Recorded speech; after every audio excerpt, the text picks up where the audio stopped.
Hello friends, I am Asad Kumar Sahu. Welcome to the second session of Financing for Value Chain Management. In this session, we will be discussing about the status of rural markets with respect to financing. So let's start. The agricultural marketing systems and practices in our country have not kept pace with the changing opportunities in the sector. The agricultural markets have not grown in the manner production and marketable surplus have grown, and this situation varies from region to region in India. The rural markets are fragmented and can be characterized by a long chain of intermediaries are involved in a supply chain, high market cost and margins, low value addition at each and every step of the value chain or the supply chain, low value of the farmers in the final price that the consumers pay.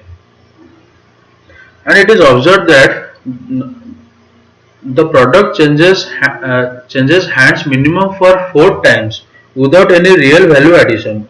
Value chains are mostly missing or yet to be developed in our country. Lack of awareness is the major cause of this problem. Then it is observed that 7% of the produce being graded at a farm level only and passed on to the next actor in the chain, which is very low. Then there is a shortage of storage activity, both in dry as well as the cold storage, makes it difficult to handle the marketable surplus. Hardly 30% of the marketable surplus of grains and 10% of the marketable surplus of fruits and vegetables can be stored in the existing storage facilities.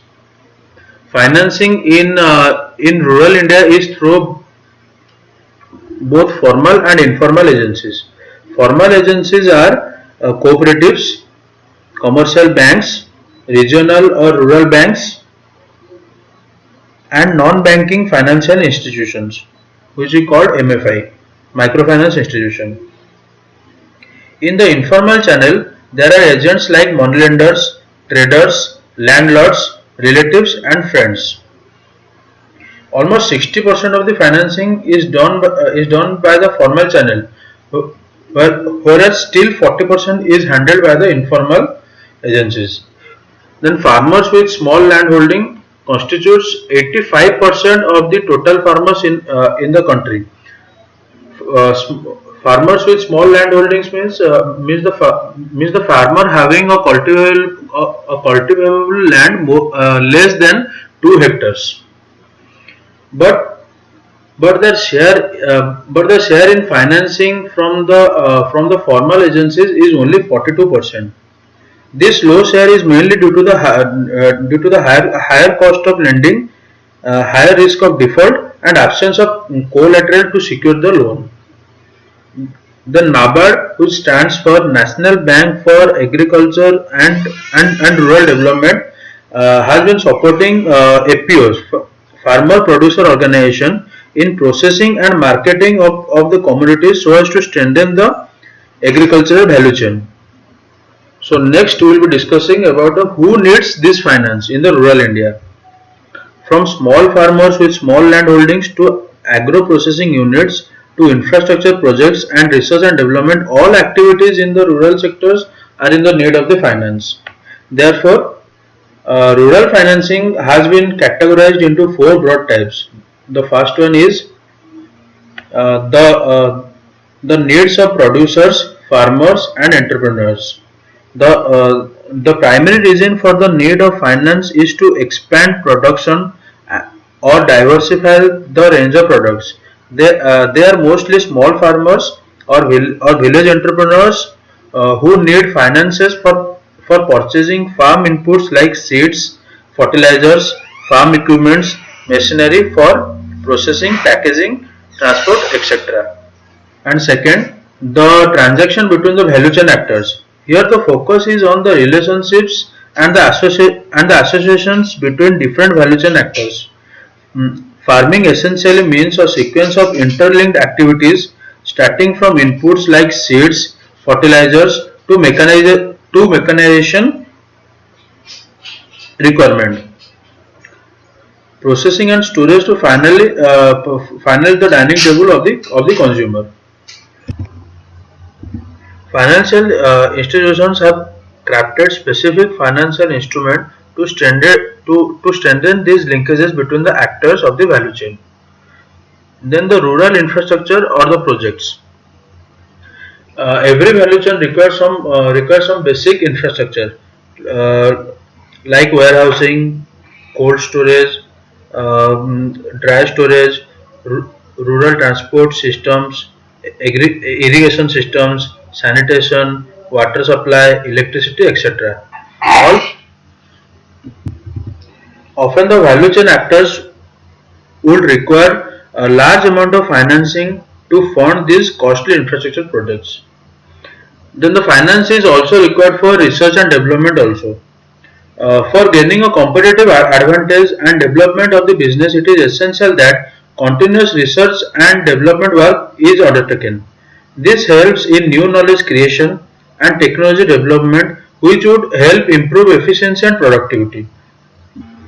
But these research and knowledge creation activities is very costly as it takes a longer amount of time. Then we will be discussing about the problems of agricultural credit in India. Most Indian farmers work on an uneconomic land holding using traditional farming methods of cultivation.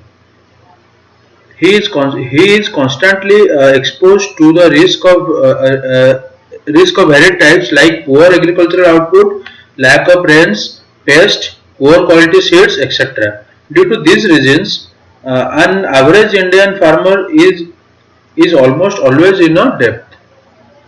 The top four reasons behind the indebtedness in India are low earning potential of the borrower, use of loan for unproductive social and cultural purposes, very high rate of interest charged by private money lenders, manipulations of accounts by the private money lenders. Because of the problems we have discussed in the last slide, so the farmers are forced to take loans from the unorganized sector or from the informal institutions. So the key defects in the private credit systems are it is very exploitative in character because of the inherited because there is always a motive of profit making. Since such credit is provided largely for unproductive purposes, the rate of interest charge is very high. Such credit is not necessarily direct towards needy persons or desired channel. Such credit is provided for short periods of time and at high rates of interest and cannot therefore be utilized for land development or long-term improvement of the agriculture. Then the institutional credit is not linked with non-farm services such as marketing and processing and warehousing. So there is a need of finance. The principal aim of the institutional credit is to replace the widely prevalent money lending, which lends money at a very high rate of interest. Then we will be discussing about the institutional credit structure. Institutional credit structure is basically unexploitative in nature. It is largely directed towards raising agricultural productivity so that the income of the farmers increases sufficiently and the farmer becomes self-sufficient. The rate of interest is also very low but varies from case to case. There is a clear-cut distinction between the short-term credit and the long-term credit. Usually, in long-term credit, the rate of interest is very low. Then the farmers not only need credit but also guidance in adopting improved methods of cultivation.